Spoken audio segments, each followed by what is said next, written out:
नमस्कार मित्रांनो, welcome to S class education. मी सुहानी आणि आज आपण पाहतोय इयत्ता 10वी राज्यशास्त्र मधील पाठ पहिला, दॅट इज संविधानाची वाटचाल. तुम्हाला असा प्रश्न पडतो का की आपण किती वेळा संविधान हा शब्द बोलतो, पण एक्झॅक्टली संविधान असतं काय, म्हणजे काय काय आहे संविधान? किंवा आपण इव्हन सकाळी जेव्हा आपण प्रार्थना वगैरे सगळं काही म्हणतो तेव्हा त्याच्याही मध्ये आपण संविधानाची प्रस्तावना वगैरे बोलतो. त्याच्यामध्ये आपण असं पण म्हणतो की संविधानामध्ये सार्वभौम समाजवादी धर्मनिरपेक्ष राष्ट्र असावं असं म्हटलंय. पण एक्झॅक्टली हे संविधान करतं काय? किंवा तुम्हाला हे पण माहितीये की आपण गणतंत्र दिवस साजरा करतो किंवा आपण प्रजासत्ताक दिवस साजरा करतो 26 जानेवारीला. कारण 26 जानेवारी 1950 पासून ऍक्च्युली हे जे संविधान आहे तर ते आपल्या भारतामध्ये लागू झालं होतं. या सगळ्या गोष्टी क्लिअर आहेत, म्हणजे ठीक आहे. पण एक्झॅक्टली काय म्हणजे संविधान काय असतं? आपण एक थोडक्यात एक्झाम्पल घेऊयात. फॉर एक्झाम्पल, तुमच्या शाळेचं ग्रंथालय. आता ग्रंथालयाची एक स्पेसिफिक नियमावली असते की पुस्तक या दिवशी परत आलंच पाहिजे, किंवा जेव्हा तुम्ही पुस्तक घेणार आहात तेव्हा तुमचं आयडी कार्ड दाखवायचं आहे, किंवा तुम्ही याच शाळेचे विद्यार्थी असले पाहिजेत, असं बेसिकली काहीतरी एक त्यांची एक नियमावली आहे. आणि त्या नियमावलीनुसार पूर्ण ग्रंथालयाचा कारभार जो आहे तर तो चालत असतो. तर सिमिलरली एखादा देश चालवण्यासाठीची जी काही नियमावली आहे त्याला आपण थोडक्यात म्हणू शकतो की आपल्या भारतासाठी ते आहे आपलं संविधान. म्हणजेच काय की देशामधील नागरिकांसाठी काय हक्क आहेत, त्यांचे काय अधिकार आहेत, किंवा सरकार कसं असावं, किंवा आपला देश कसा असला पाहिजे, देशामधला कारभार कसा असला पाहिजे, कोणाकडून कुठला गुन्हा झाला तर काय शिक्षा आहे वगैरे, म्हणजे बेसिकली सगळं काही. इन जनरल एक देश चालवायला ज्या ज्या काही गोष्टी लागतात, जे जे काही नियम लागतात, ते सगळ्याच्या सगळे कशामध्ये असतील तर ते आहे आपलं संविधान. आणि आता या संविधानामध्ये काय काय लिहिलंय, काय मांडलेलं आहे, किंवा आपण असं म्हणतो की संविधानामध्ये बदल सुद्धा केले जाऊ शकतात. मग एक्झॅक्टली आपण कशामध्ये बदल करू शकतो? म्हणजे उद्या तुम्ही म्हणाल की संविधानामध्ये आपण जे धर्मनिरपेक्षता हा शब्द वापरतो तर तो काढून टाकलात आपण, तर असं होऊ शकतं का? किंवा कुठल्याही गोष्टी आपण काढू शकतो का, किंवा कुठल्याही नवीन गोष्टी आपण त्याच्यामध्ये ऍड करू शकतो का? की असं काही आहे की स्पेसिफिकच गोष्टी फक्त आपण ऍड करू शकतो किंवा काढू शकतो? तर हे सगळं काही आपण आजच्या पाठामध्ये बघणार आहोत. इंटरेस्टिंग आहे. आणि आता तुम्ही एक साधारणतः 15-16 वर्षांच्या आसपास वगैरे असाल, जेव्हा तुम्ही 18 वर्ष पूर्ण व्हाल तेव्हा तुमच्याकडे मतदानाचा अधिकार पण येणार आहे. आणि तेव्हा एक सुजाण नागरिक म्हणून तुम्ही वोटिंग वगैरे कराल, तर त्याच्या आधी तुम्हाला एक्झॅक्टली माहिती असलं पाहिजे की आपला देश चालतो कसा, आणि आपले काय हक्क आहेत, आपले काय अधिकार आहेत, आणि त्यासाठी संविधान म्हणजे काय हे माहिती असणं गरजेचं आहे. So let us move towards our chapter, that is संविधानाची वाटचाल. सो सगळ्यात पहिल्यांदा काय सांगितले आपण बघूयात, की राज्यशास्त्राच्या आतापर्यंतच्या पाठ्यपुस्तकामधून आपण एक स्थानिक शासन संस्था काय असते, म्हणजे गाव पातळीवरती आपण पाहिले की सरपंच वगैरे असतो, किंवा त्यानंतर नगर पातळीवरती आपण बघतो की नगरसेवक वगैरे असतात. सो ही जी काही स्थानिक शासन संस्था आहे ती आपण बघितली. आता त्यासोबतच भारतीय संविधानामधील मूल्ये आणि त्यातून व्यक्त होणारे तत्वज्ञान, याचबरोबर संविधानाने निर्माण केलेली शासन यंत्रणा आणि आंतरराष्ट्रीय संबंधांतील भारताचे स्थान याचा विस्तृत आढावा सुद्धा आपण घेतलेला आहे. म्हणजे थोडक्यात आपल्याला माहिती आहे की एक्झॅक्टली जो राज्यकारभार आहे, म्हणजे आतापर्यंत 6वी 7वी 8वी याच्यामध्ये आपण, किंवा इनफॅक्ट 9वी मध्ये पण आपण जे काही राज्यशास्त्र शिकलो त्याच्या आधारे बेसिक गोष्टी आपल्याला माहिती आहेत की गावावरती कसं चालतं, म्हणजे गावाच्या पातळीवरती कसं चालतं सरकार, किंवा राज्य पातळीवरती कसं चालतं, तर हे बेसिकली माहिती आहे आपल्याला. ठीक आहे. सो मग आता पुढे त्यानंतर असं आहे की भारताच्या संविधानाने भारताचे सार्वभौम समाजवादी धर्मनिरपेक्ष लोकशाही गणराज्य निर्माण करण्याचे उद्दिष्ट मांडलेले आहे. सार्वभौम म्हणजे काय? सार्वभौम म्हणजे आपला भारत देश जो आहे तर तो स्वतःचे निर्णय स्वतः घेऊ शकतो. म्हणजे अगेन मी हे एक्झाम्पल खूपदा दिलंय हा शब्द समजवण्यासाठी, की आपल्या देशामध्ये कुठलाही निर्णय घ्यायचा असेल, जसं की नोटबंदी करायची होती, तर तेव्हा आपल्या भारताने इंग्रजांना म्हणजे मला असं म्हणायचं की इतर युकेला किंवा चायनाला किंवा रशियाला किंवा युएसए ला कुठल्याही देशांना विचारलं का की आम्ही हे करू का, म्हणून नाही विचारलं. याचं कारण असं आहे की आता आपण, जसं की आधी आपण इंग्रजांच्या गुलामगिरीमध्ये होतो, आपण आपले निर्णय घेऊ शकत नव्हतो. पण आता आपला भारत देश स्वतंत्र आहे, म्हणजेच काय की आपण आपले निर्णय घेऊ शकतो. सार्वभौम आहे म्हणजे आपल्या देशामध्ये कुठलेही निर्णय घ्यायचे असतील तर तो आपला देश किंवा आपल्या देशामधले जे काय म्हणत आपण त्यांना, जे उमेदवार आपण निवडून दिलेले आहेत, जे पदावरती आहेत, ते यासाठी सगळे निर्णय घेऊ शकतात. आपल्याला कुठल्याही इतर देशांची परवानगी नाहीये. जर आपल्यामध्ये, आपल्या देशामध्ये काही नवीन योजना आणायची असेल किंवा काही नवीन करायचं असेल तर, अंटिल आणि अनलेस ते इतर कुठल्या देशावरती इम्पॅक्ट करत नसेल तर. तर यासाठी आपल्याला कुणाची परवानगी घ्यायची गरज नाहीये. आपण आपल्या पद्धतीने आपल्या देशामध्ये हवे ते बदल करू शकतो किंवा निर्णय घेऊ शकतो. समाजवादी आहे, धर्मनिरपेक्ष आहे. अगेन मी तुम्हाला मगाशी सांगितल्याप्रमाणे की धर्मनिरपेक्ष हा जो टर्म आहे, याचा अर्थ हेच होतं की आपल्या देशामध्ये कुठल्याही धर्माला स्पेसिफिकली जास्त महत्व किंवा कमी महत्व असं काही नाहीये. आपला देश जो आहे तर तो सगळ्या धर्मांना समान मानतो किंवा इनफॅक्ट सगळ्यांना भारतीय म्हणूनच मानलं जातं, की कुठल्याही धर्माला श्रेष्ठ कनिष्ठ असं नाही केलं जात. सो त्यामुळे लोकशाही गणराज्य निर्माण करण्याचं उद्दिष्ट आपल्या संविधानाने मांडलेलं आहे. नागरिकांना न्याय मिळावा, त्यांचे स्वातंत्र्य अबाधित राहावं आणि म्हणून संविधानामध्ये अत्यंत महत्वपूर्ण तरतुदी करण्यात आलेल्या आहेत. आता आपण बघतो की कुठलाही म्हणजे साधारणतः कुणी कोणाचा खून केला असेल किंवा कुठलाही इतर गुन्हा असेल, तर या सगळ्यासाठी आपण केस करू शकतो किंवा आपण न्याय मागू शकतो. तर तो जो हक्क आहे न्याय मागण्याचा किंवा त्याच्यावरती काय शिक्षा होणार, हे सगळं काही ऑलरेडी संविधानामध्ये सगळं लिहून ठेवलेलं आहे. सो त्या याच्यामुळे काय होतं की नागरिकांना सुरक्षित वाटतं. म्हणजे उद्या कुणीही येऊन आपल्यावरती हल्ला केला किंवा कुणीही येऊन आपल्याला काहीही मारून गेलं किंवा आपल्याला कुठलीही इजा करून गेलं तरी पण त्याच्यावरती आपण कायदा, म्हणजे कायदा आपल्या हातामध्ये आहे किंवा कायदा आपल्या बाजूने आहे की आपण त्या व्यक्तीवरती गुन्हा दाखल करू शकतो. आणि याच्यामुळे काय होतं की उठसूट कुणीही येऊन कुणालाही त्रास देणं किंवा या सगळ्या गोष्टी कमी होतात. गुन्हेगारीचं प्रमाण कमी होतं, कारण लोकांमध्ये एक अवेअरनेस आहे किंवा एक भीती आहे की याची आपल्याला शिक्षा होऊ शकते. इमॅजिन करा की संविधान नसतं, न्यायालय नसतं, तर कुणीही कुणावरती कशाही प्रकारे अत्याचार करू शकलं असतं. म्हणजे इनफॅक्ट आता होत नाहीये असं नाहीये, पण ऍटलिस्ट नागरिकांच्या मध्ये एक सुरक्षेची भावना आहे की बाबा असं काही झालं किंवा असं काही होणार नाही, यासाठी पोलीस आपल्या संरक्षणासाठी आहेत किंवा कायदा आपल्या बाजूने राहू शकतो परत पुढे गेल्यानंतर उभा. तर या सगळ्या गोष्टी आहेत त्याच्यामध्ये. तर त्याच्यानंतर अशा बऱ्याचशा तरतुदी तुम्हाला संविधानामध्ये बघायला मिळतील. मग त्या स्त्रियांच्या बाजूने असतील, बालकांच्या बाजूने असतील, इतर अनेक जे दुर्बल घटक आहेत त्यांच्या बाजूने असतील. इनफॅक्ट बेसिकली असं म्हणायचं झालं तर जे ज्यांच्यावरतीही अन्याय होऊ शकतो त्या प्रत्येकाच्या बाजूने कायदा उभा असतो. It's not only about woman आणि मेन, बट ज्यांच्याही वरती अन्याय होऊ शकतो किंवा ज्यांच्याही वरती अन्याय होतो तर त्या सगळ्यांच्या बाजूने कायदा उभा राहतो. त्यानंतर पुढे असं आहे की सामाजिक न्याय आणि समतेवरती आधारलेल्या एक प्रागतिक विकसित समाज निर्माण करण्याचं एक साधन म्हणून भारताच्या संविधानाकडे आपण पाहतो. म्हणजेच काय की सामाजिक न्याय म्हणजे समाजामध्ये प्रत्येकाला समान न्याय असणार आहे. जात, धर्म, पंथ, जेंडर आणि इतर बऱ्याचशा गोष्टी या सगळ्यावरती आधारित, कोणाला कमी कोणाला जास्त सुरक्षा असं नाहीये. तर सगळ्यांना समान न्याय मिळणार आहे, समता असणार आहे आपल्या भारतामध्ये. आणि अशा प्रकारचा एक प्रगत किंवा अशा प्रकारचा एक विकसित समाज निर्माण व्हावा यासाठी संविधानाकडे आपण संविधान निर्माण केलेलं आहे किंवा संविधानाकडे आपण पाहतो. नेक्स्ट आहे भारतामध्ये संविधानानुसार कारभार करायला सुरुवात झाली 26 जानेवारी 1950 पासून, ज्याला की आपण संविधान दिवस म्हणून पण साजरा करतो. तेव्हापासून ते आतापर्यंत संविधानाच्या आधारे आपण जो काही कारभार करायला सुरुवात केलेली आहे तो आतापर्यंत कारभार त्याच पद्धतीने सुरू आहे.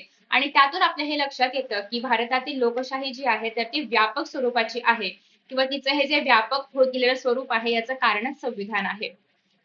भारतातल्या राजकीय प्रक्रियेमध्ये झालेले महत्वाचे बदल असतील, सामाजिक न्याय आणि समता प्रस्थापित करणं यासाठी जे काही पावलं उचलली गेली असतील, तर या सगळ्याचा आढावा आपण या प्रकरणामध्ये घेणार आहोत. 3 मुद्द्यांमध्ये आपण या प्रकरणाला डिवाइड करू शकतो. पहिला आहे ते म्हणजे लोकशाही. म्हणजे तुम्ही खूपदा हा शब्द ऐकला असेल की आपल्या देशामध्ये लोकशाही आहे.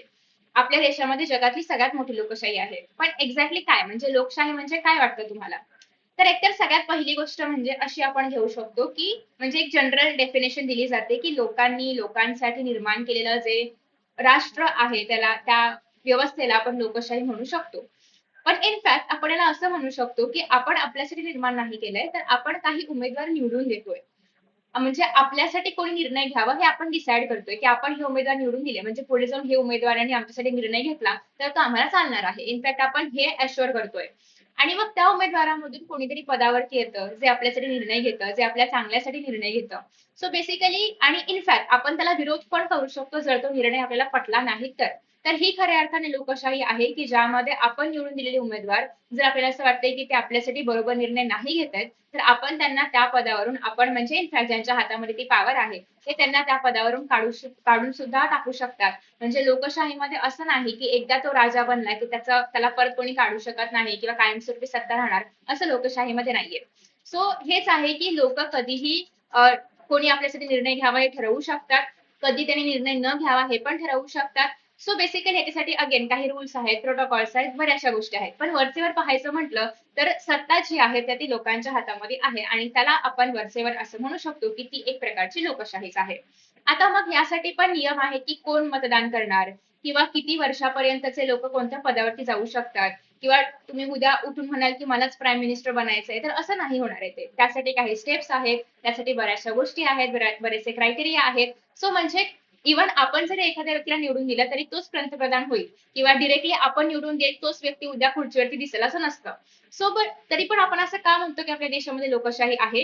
कारण आपण जे उमेदवार निवडून देऊ त्यांच्यातलाच एक कोणीतरी येणार आहे किंवा त्यांच्यामधलाच एक कोणीतरी आपल्यासाठी निर्णय घेणार आहे आणि त्यामुळे आपण असं म्हणतो की लोकांच्या हातामध्ये सत्ता आहे, लोक डिसाईड करतात की कोण निवडून येणार किंवा कोण पदावरती येणार. याला अजून एक तुम्हाला समजून घ्यायचं असेल तर आपल्याकडे वंश परंपरागत पद्धत नाहीये. म्हणजे पूर्वी कसं असायचं की राजाचा मुलगा राजा बनायचा किंवा त्यांच्या नात्यामधलं जे कोणी असेल ते राजा बनायचं जर मुलगा वगैरे नसेल तर. सो आता असं आहे का? तर आता असं नाहीये. आता आपण ज्यांना निवडून देऊ ते त्या पदावरती येतात. सो बेसिकली तेच आहे लोकशाही मधला आणि राजेशाही मधला डिफरन्स किंवा आधीचे जे काही एक राजांचा काळ होता किंवा ज्याला आपण म्हणतो की डिक्टेटरशिप वगैरे होती, तर या सगळ्यांमध्ये हाच फरक आहे की आता आपण आपले वरती जे राज्य करणारे लोक आहेत, राज्य करणारे म्हणजे बेसिकली आपले जे निर्णय घेणारे जे लोक आहेत ते आपण निवडू शकतो. ओके, सो राजकीय प्रकल्पता. लोकशाही शासन पद्धतीची केवळ संरचना असून चालत नाही, म्हणजे फक्त कागदावरती आहे आणि ठीक आहे वगैरे असं नाही चालत. तर त्या संरचनांच्या आधारे प्रत्यक्ष व्यवहार केल्यासच लोकशाही समाजाच्या राजकीय जीवनाचा एक भाग बनते.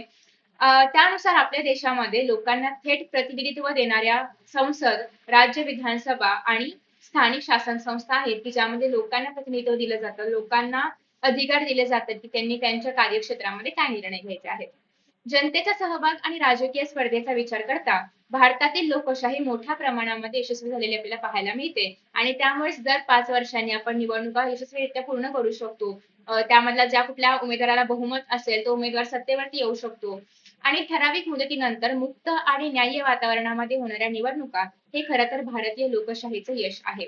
मुक्त वातावरणामध्ये म्हणजेच काय की जो व्यक्ती मतदान करणार आहे त्याच्यावर कुठलाही दबाव नाही की तुम्ही याच पार्टीला मतदान केलं पाहिजे, याच पक्षाला तुमचं वोट दिलं पाहिजे असं कुठलंही बंधन नाहीये. तो व्यक्ती किंवा तो मतदार मुक्त आहे त्याला कुठेही मतदान करण्यासाठी. न्याय्य वातावरणामध्ये कोणावरतीही अन्याय होऊ नये, कुठल्याही पक्षावरती अन्याय होऊ नये. बऱ्याचदा तुम्ही न्यूज मध्ये ऐकलं असेल की ईव्हीएम मशीन्स मध्ये एकाच पक्षाला जास्त वोट्स मिळाले, एका पक्षाला कमी वोट्स मिळाले. तर असं काही होऊ नये यासाठीची दक्षता पण निवडणूक आयोग घेत असतं. आता हे निवडणूक आयोग वगैरे काय आहे ते आपण पुढच्या पाठामध्ये बघणार आहोत. तर बेसिकली मुक्त आणि न्याय्य वातावरणामध्ये ज्या निवडणुका होतात हे खरं तर भारताचं खूप मोठं यश आहे कारण इतकी मोठी लोकसंख्या असणारा देश असून पण या देशामध्ये लोकशाही आहे आणि ती पण यशस्वी आहे. लोकसंख्या व विस्तार या दोन्ही बाबतीमध्ये मोठ्या असलेल्या आपल्या देशामध्ये अनेक विविध पातळीवरती निवडणुका घ्याव्या लागतात. खरं तर ते आव्हानात्मक आहे प्रत्येक वेळी एवढं सगळं नियोजन करणं, प्रत्येक वेळी इतक्या मोठ्या पातळीवरती मतदान ची प्रोसेस पार पाडणं, पण तरी सुद्धा ते भारतामध्ये वर्षानुवर्ष होत आलेलं आहे. वारंवार होणाऱ्या निवडणुकांमुळे भारतीय मतदाराच्या राजकीय जाणीवा पण प्रगल्भ झालेल्या आहेत. म्हणजे असं नाही झालं की हा कधी 2005 ला वगैरे निवडणुका झाल्या असतील त्यानंतर कधी झाल्याच नाहीत. म्हणजे नाही ना, दर 5 वर्षांनी होतात निवडणुका. सो याच्यामुळे काय होतंय की लोकांमध्ये विश्वास आहे की निवडणुका होत आहेत, आपल्यासाठी होत आहेत, आपण उमेदवार बदलू शकतो. तर यास किंवा असं वाटतं कधी कधी की एखाद्या XYZ पक्षाची धोरणं चांगली आहेत, आपण नेक्स्ट टाइम त्यांना वोट देऊयात. तर लोकांकडे हा अधिकार आहे की त्यांना हवं तेव्हा ते दर 5 वर्षांनी त्यांचे उमेदवार त्या त्या पद्धतीने बदलू शकतात, त्यांचं मत बदलू शकतात. सो निवडणुकीदरम्यान समोर येणाऱ्या सार्वजनिक धोरण आणि प्रश्नांबाबत भारतीय मतदार भूमिका घेत आहेत. प्रश्नांचा विचार करून मतदान करत आहेत. आधी म्हणजे मोस्टली ना आता लोक सगळे साक्षर आहेत. म्हणजे त्यांना कळतंय की आपण कोणाला मत दिलं पाहिजे, कोणाला मत दिल्यानंतर काय होऊ शकतं, या सगळ्या गोष्टी त्यांना माहिती आहेत. सो त्याच्यामुळे मोस्टली लोक हेच बघतात की कोणाला मत देऊन आपला फायदा होणार आहे. कारण आपल्याच फायद्यासाठी किंवा नागरिकांच्याच फायद्यासाठी फायदा म्हणजे विकासाच्या संधी उपलब्ध होणार आहेत किंवा सगळ्या समस्या दूर होणार आहेत या अर्थी फायदा. सो होणार आहे तर त्याच लोकांचा किंवा त्याच उमेदवारांना मत दिलं जातं आणि जे आपले प्रश्न सोडवतील, जे त्यासाठी समर्थ आहेत किंवा कॅपेबल आहेत, त्याच लोकांना मतदान केलं जातं. मताधिकार. भारताच्या संविधानाने प्रौढ मताधिकाराची तरतूद केलेली होतीच. प्रौढ म्हणजे काय? एक साधारण वय ओलांडल्यानंतर, जेव्हा आपण अडल्टहुड मध्ये ज्याला इंग्लिशमध्ये म्हणतो, तर त्यानंतर आपण मतदान करू शकतो. त्यानुसार मतदाराची व्याप्ती मुळातच व्यापक होती.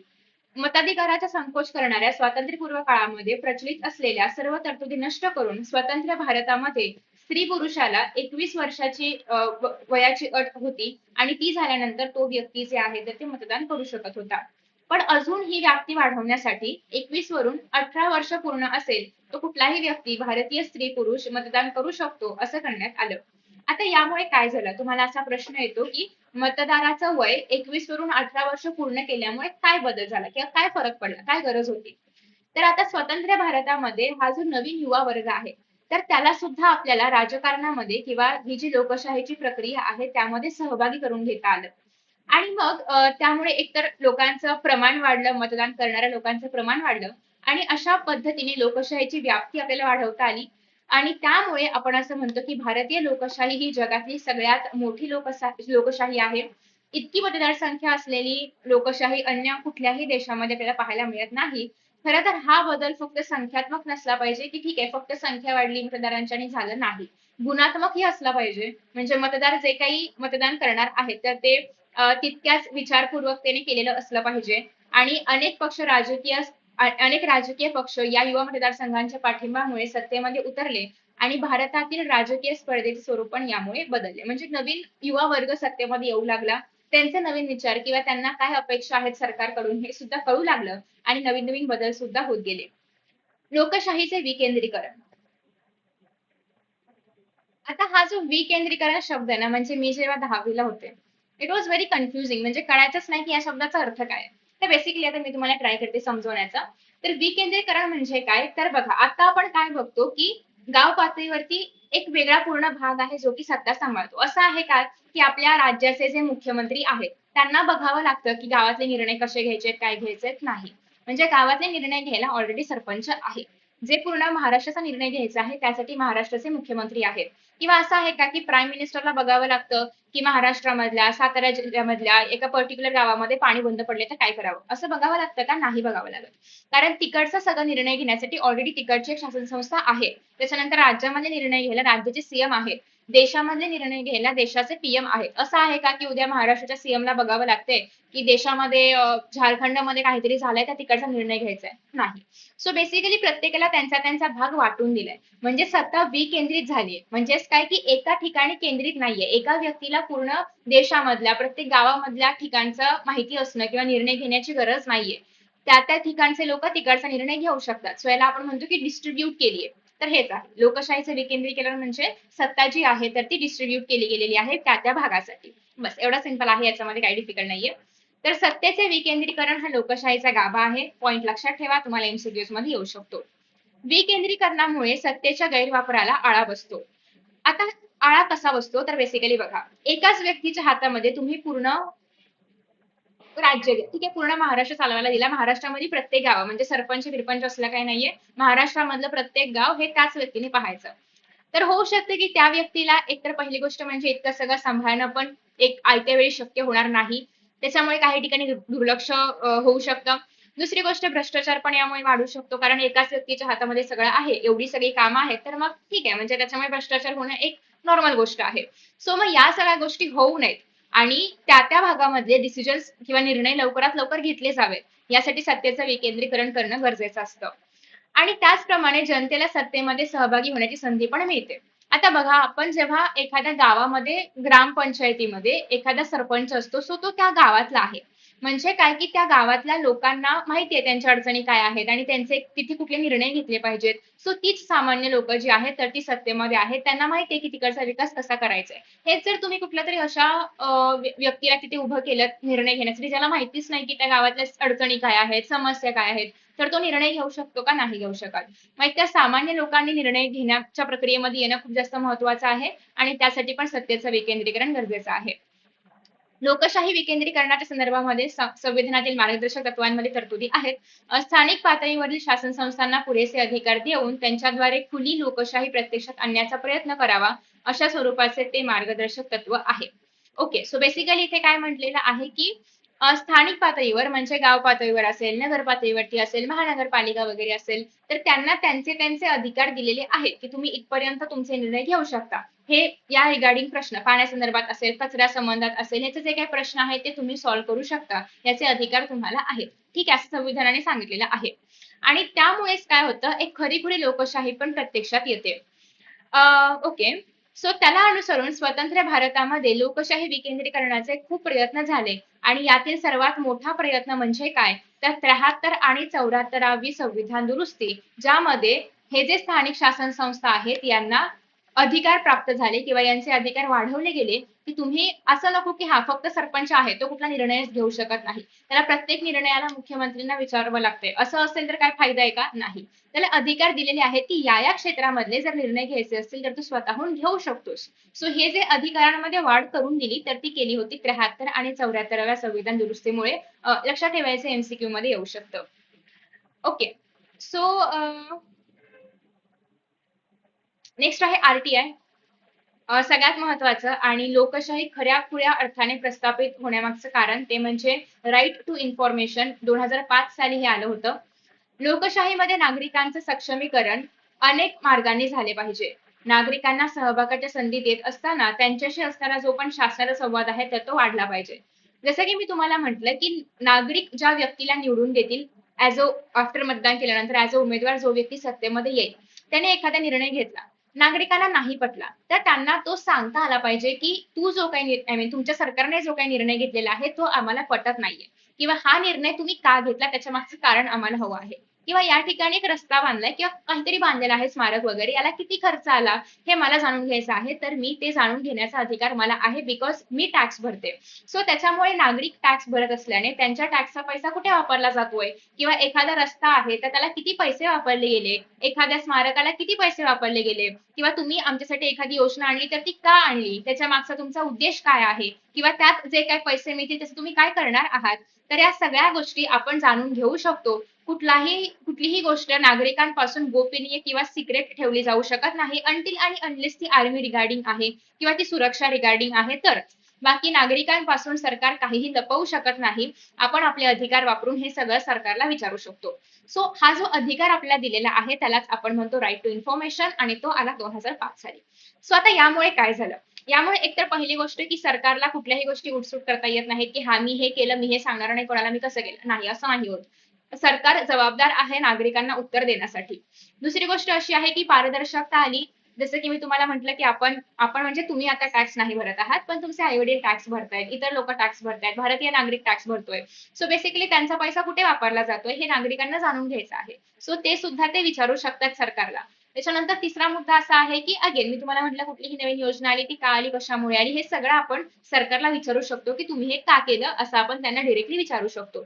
सो गोपनीयता कमी झाली, पारदर्शकता वाढली आणि जेव्हा सरकार याचं उत्तर आपल्याला देईल की हा या कारणासाठी आम्ही ही योजना आणली, एवढा एवढा पैसा या स्मारकाला खर्च झाला, एवढा एवढा पैसा या रस्त्याला खर्च झाला, जेव्हा नागरिकांना हे सगळं सरकार सांगू शकतं मग तेव्हा काय होईल, काय वाटतं तुम्हाला की नागरिकांचा पण सरकारवरचा विश्वास वाढेल की नाही, म्हणजे नागरिकांचा लोकशाहीवरचा विश्वास वाढेल. आणि हे सगळं होण्यासाठी राईट टू इन्फॉर्मेशन खूप जास्त महत्वाचं आहे. Okay, so let us see next. शासन आणि नागरिक यांच्यामधलं अंतर जितकं कमी असेल, जितका संवाद जास्त असेल तितकीच लोकशाही मजबूत असणार आहे, सुदृढ असणार आहे. त्यांच्यातील परस्पर विश्वास वाढवण्यासाठी शासन काय करतं हे नागरिकांना माहिती असणं गरजेचं आहे. पारदर्शकता आणि उत्तरदायित्व ही सुशासनाची वैशिष्ट्य आहेत. उत्तरदायित्व म्हणजे काय की सरकार नागरिकांना जबाबदार आहे, नागरिक जे पण प्रश्न विचारतील सरकारला त्याचं उत्तर द्यावंच लागणार आहे. सो याला आपण म्हणतो उत्तरदायित्व. भारतीय नागरिकांना माहितीचा अधिकार या सगळ्या गोष्टी प्रत्यक्षात आणण्यासाठी देण्यात आला.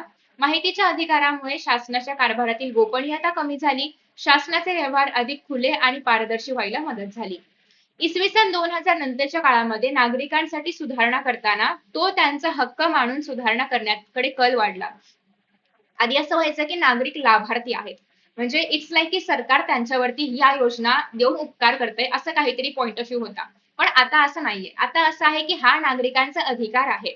जेव्हा आपण असं म्हणतोय की मधल्या सुट्टीमध्ये बघा काही शाळांमध्ये तुम्हाला भात वगैरे दिला जातो किंवा ते जे मिड डे मील प्रोव्हाइड केलं जातं, सो तो त्या विद्यार्थ्यांचा अधिकार आहे, तो त्यांना मिळालाच पाहिजे. सो या पॉइंट ऑफ व्ह्यूने आता सरकार सुधारणा करतं, या पॉइंट ऑफ व्ह्यूने नाही की सरकार नागरिकांसाठी काहीतरी उपकार करताय, नाही, नागरिकांनी तुम्हाला निवडून दिलं, सो इट्स युअर ड्युटी की तुम्ही त्यांना त्यांचे अधिकार दिले पाहिजेत.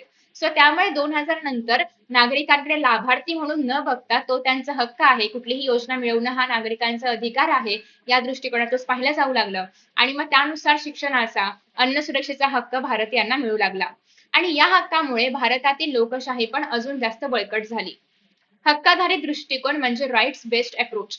स्वातंत्र्यानंतरच्या काही दशकांमध्ये भारताचे लोकशाहीकरण व्हावे म्हणून अनेक सुधारणा झाल्या. आणि अगेन तेच जे मी तुम्हाला मागाशी समजवलं की त्यामध्ये नागरिकांकडे लाभार्थी म्हणून पाहिलं जायचं, की म्हणजे यांना लाभ हवाय, नाही, हा आमचा अधिकार आहे. गेल्या काही दशकांमध्ये मात्र सुधारणा करताना नागरिकांचा तो हक्कच आहे या भूमिकेमधून केला जातो. अशा प्रकारच्या दृष्टिकोनामुळे शासन आणि नागरिक यांच्या संबंधामध्ये कोणते बदल होतील? एकतर नागरिकांचा विश्वास वाढेल शासनाप्रती, लोकशाही अजून जास्त बळकट होईल, शासन नागरिकांना उत्तरदायी आहे ही भूमिका स्पष्ट होईल, शासनाचे व्यवहार अजून जास्त खुले आणि खुले होतील किंवा गोपनीयता कमी होईल, पारदर्शकता येईल व्यवहारांमध्ये. येस.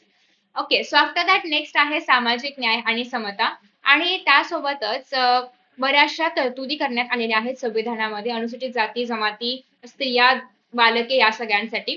तर त्या आपण पुढच्या पार्ट मध्ये बघणार आहोत. सोबतच न्यायालयाची भूमिका पण आपण नेक्स्ट पार्ट मध्ये बघणार आहोत, ज्यामध्ये तुम्हाला पाहायला मिळेल की संविधानामध्ये संविधानाची एक मूलभूत चौकट आहे, ती आपण कधीच बदलू शकत नाही, किंवा जेव्हाही बदल करायचे असतात तेव्हा त्या चौकटीला धक्का नाही लागला पाहिजे. तर ती एक्झॅक्टली काय आहे, सो हे सगळं तुम्हाला कळणार आहे पुढच्या पार्ट मध्ये. आय होप की तुम्हाला आतापर्यंत मी जे जे काही सांगितलं ते कळलं असेल, इनफॅक्ट आवडलं असेल तर नक्कीच लाईक करा, शेअर करा तुमच्या मित्रांसोबत. आणि ही जी आपली सिरीज आहे विजन सिरीज, यामध्ये तुम्हाला माहिती आहे की इतिहास, भूगोल आणि राज्यशास्त्र हे 3 विषय मी घेत आहे. ऑलरेडी इतिहासाचे 3 चॅप्टर्स आणि भूगोलाचे पण 4 चॅप्टर्स झालेले आहेत. आणि तुमचा ऑलमोस्ट फर्स्ट सेमिस्टरचा सिलेबस मी कव्हर करत आलेले आहे. आणि अजूनही तुम्ही जर ते व्हिडिओज पाहिले नसतील तर प्लीज पहा, कारण खूप चांगल्या पद्धतीने पूर्ण चॅप्टर्स मी एक्सप्लेन केलेले आहेत. आणि तुम्हाला जर काही स्ट्रॅटेजीज वगैरे हवे असतील तर ते ऑलरेडी आपल्या सेकंड चॅनलवरती मी अपलोड करत आहे, ज्याचं नाव आहे MH board 9th and 10th with Suhani, किंवा त्याची लिंक पण तुम्हाला खाली कमेंट बॉक्स मध्ये वगैरे बघायला मिळेल. So thank you so much for joining. आणि व्हिडिओ कसा वाटला हे नक्की सांगा, तुमच्या मित्रांसोबत शेअर करा. Bye, see in the next video.